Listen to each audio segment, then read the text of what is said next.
நாளை என்றும் நம் கையில் இல்லை, நாம் யாவும் தேவன் கை பொம்மைகளே.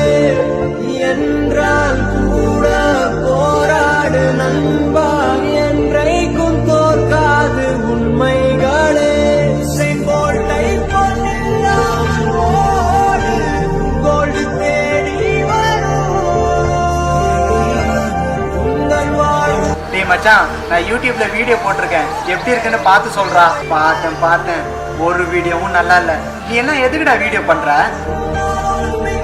உன்னெல்லாம் யூடியூபர்னு சொல்றதுக்கே கேவலமா இருக்குடா. ஏமா ஏன் யாருக்குமே என்ன பிடிக்கவே மாட்டேங்குது? ஏன் என்னால எதுவுமே சாதிக்க முடியாதா? அழாதடா கண்ணா, ஒரு நாள் இல்ல ஒரு நாள் நீ கண்டிப்பா சாதிப்ப.